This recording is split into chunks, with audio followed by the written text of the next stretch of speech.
several years, these spontaneous remissions and transcendental experiences, I knew that it was time for us to start measuring. So I gathered a team of scientists and researchers in an attempt to demystify the mystical. And I didn't think when we set out on this journey that I would be seeing some of the phenomenological measurements that we were seeing. In fact, they're actually very supernatural. And some of those measurements have made scientific history. So the book is about becoming supernatural. It's about connecting to a field of information called the quantum field that gives us access to be able to create uncommon experiences in our life. And when people begin to connect to that field, they experience a greater level of wholeness, a greater level of love, a greater level of joy, a more passion for their life, and they begin to remember that they're the creators of their life.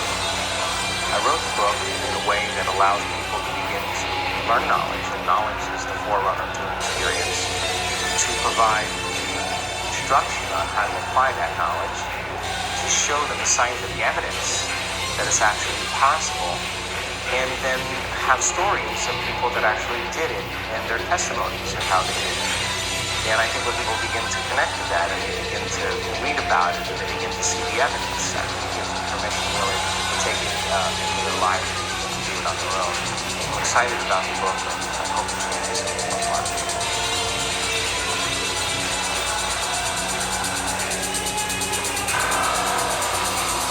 Thoughts are the language of the brain. Feelings are the language of the body. How you think and how you feel creates your state of being. Nobody changes until they change their energy. The moment you start feeling whole in gratitude, your healing begins. The moment you start feeling abundant, you're generating wealth. The moment you're in love with yourself and in love with life, you're going to attract your success. Well, I think for some of us to wake up, we need a wake-up call. I was in a triathlon in Palm Springs, California. I was on the biking portion of the race. A four-wheel drive vehicle catapulted me out of my bike. I wound up breaking 6 vertebrae in my spine. I just made a deal with myself that if I was ever able to walk again, I'd spend the rest of my life studying the mind-body connection and mind over matter. We're talking about your nervous system becoming the greatest pharmacist in the world. Once people start breaking through and they wrap their mind around this, health and wellness can be as infectious as disease. So I would love to see the world more loving, more peaceful, more healthy. Because when you believe in yourself, you believe in possibility. And when you stop believing in possibility, you stop believing in yourself.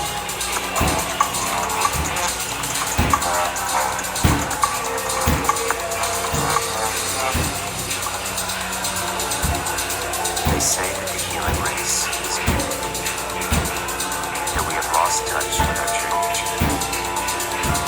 The media has corrupted us, and that the planet has no future.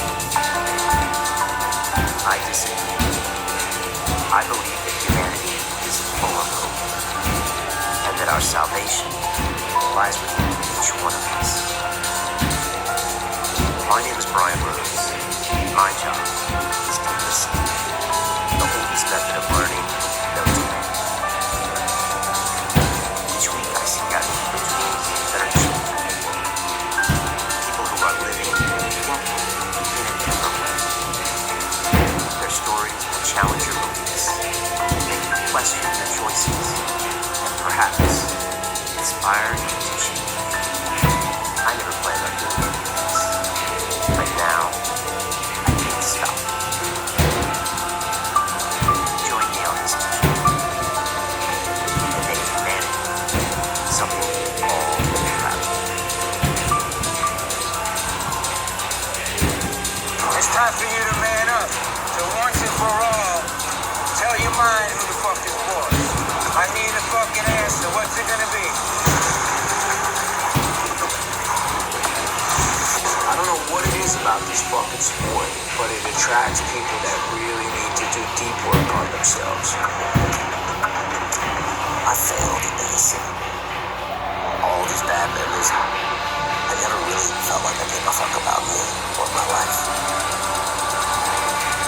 almost killed myself. Like,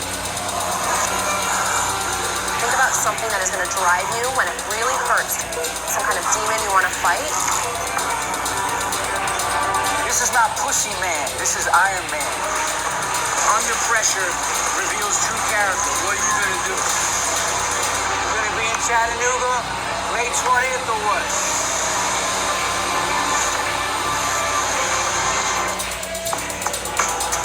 I've been waiting for years to speak to Dr. Joe Dispenza and his latest book, Becoming Supernatural, How Common People Do the Uncommon. It's just fascinating. He teaches people how to rewire their brains, and this all started when he had a triathlon accident years ago. And don't think I'm not paying attention. And he ended up healing his body through mind power. And now Joe does this in live events all around the world. And I'll be honest with you, I was really moved and captured by Joe, the way he says that every day he tries to connect with the divine. And I'm a big fan of his teachings, and I want to definitely spend more time with him in the future. So check this out. And I want to spend more time with you in the future, and that's why we have our accelerator programs inside the Academy. Our Life Accelerator is up next. 6 weeks, I will transform your life and personally mentor you and about 200 people around the world at the same time. We have a graduation here in London. It's changed lives. People have gotten London Real tattoos on the back of it. And here's a little bit more about London Real Academy. London Real doesn't stop when the conversation ends. You see, that's when we get started. Because everything begins with a thought, and then comes the action. The London Real Academy is our global transformation platform. Here we bring together thousands of students from over 75 countries. Whether you want to build a profitable business from your passion, or learn to speak to inspire, or broadcast yourself with your very own podcast, or accelerate your life to become a high-performance person, we have the online accountability course and personal mentoring program that will make your dream a reality. Join us, and we'll take your life to the next level together. Our next accelerator course is starting soon.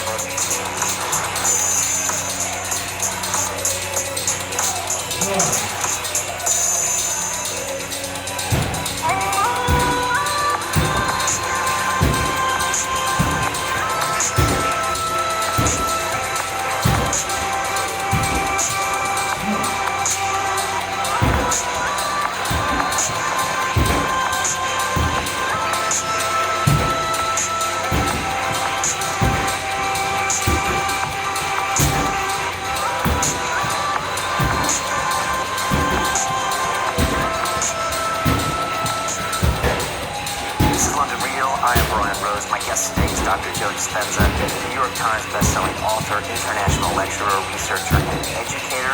You focus on the intersection of neuroscience, epigenetics, and quantum physics, driven by the conviction that each one of us has the potential for greatness. You teach people to rewire their brains and recondition their bodies to make lasting changes. Your latest book, Becoming Supernatural, explains how common people are doing the uncommon. Dr. Joe, welcome to London. Thank you for having me, Brian. It's great to have you here. I'm curious, when you're taking that plane and you're landing into London, what's the kind of vibe or feel you get from this city, the people here, the energy you get? Well, there's two cities. I mean, I travel all over the world. I mean, there are two cities to me that have the unique quality that when you land, you feel like you're part of the city. And it's New York and London, because so many people are from somewhere else besides London or even the UK, that you're immediately taken up and you're included as part of the culture. So it's a great place. There's a great energy here. We've done several events in London, and we've had close to 50 different cultures in our events. So a lot of diversity, and I think people are really hungry to really try it out, to apply it. What's this place change? Yeah, for me, I mean, I was coming here 25 years ago, and wow, the cuisine is amazing now. You can get great food. I think, but mostly I think it's happening around the world. I think people are waking up because of information, and I think that in an age of information, ignorance is a choice. And so many people, by gathering information, are becoming empowered, and they're making better choices for themselves. And not only is it happening in the UK, but it's happening all around the world.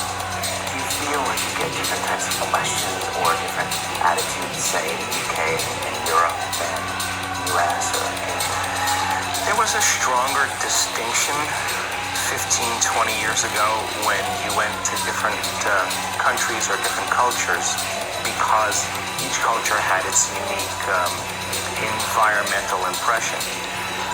For example, the Germans, when we did events in Germany 25 years ago, they wanted to know the 7 functions of the hippocampus, from the most important to the least important. They were very into knowledge and philosophy and information. Take a culture like the Italians. They could care less about the knowledge, they just wanted the experience. And because of globalization, because information is connecting so many people, you're seeing kind of a dissemination of that uniqueness, and more people are more connected. So you see the Italians studying and wanting knowledge, you see the Germans wanting the experience, you see cultures beginning to merge a little bit more. So I think that there's a nice change that's going on because of information.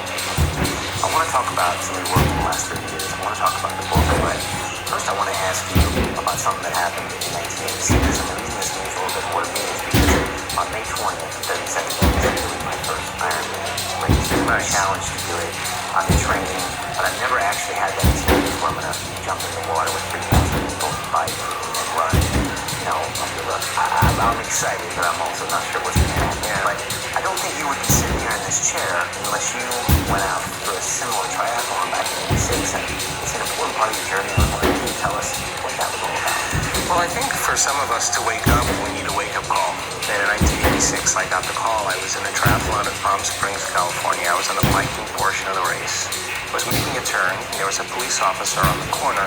He was pointing at me and telling me to make this turn. And there were 2 cyclists on the corner, and I swung around the cyclists and passed them. The problem was the police officer had his back to the oncoming traffic. So when I passed the cyclist and I made the turn, this four-wheel drive vehicle going about 55 miles an hour catapulted me out of my bike, and I wound up breaking 6 vertebrae in my spine. And the compression from the force of hitting the ground compressed the vertebrae, called compression fractures.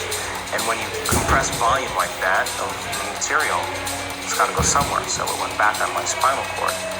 And because of the way that I landed, and that I flexed forward very hard, the top vertebrae, T8, thoracic number 8, compressed more than 60%, and the arch that the spinal cord passes through broke like a pretzel. So I had multiple compression fractures. I had bone fragments on the cord, and I had the neural arch of T8 broken. So the typical protocol for that is what's called Harrington rod surgery, where they do a full laminectomy. They cut off all the back parts of your vertebrae. In my case, base of my neck to the base of my spine, screw in these stainless steel rods. The action of screwing the rods into the vertebrae could cantilever the spine off the cord and make some room. But if it doesn't work,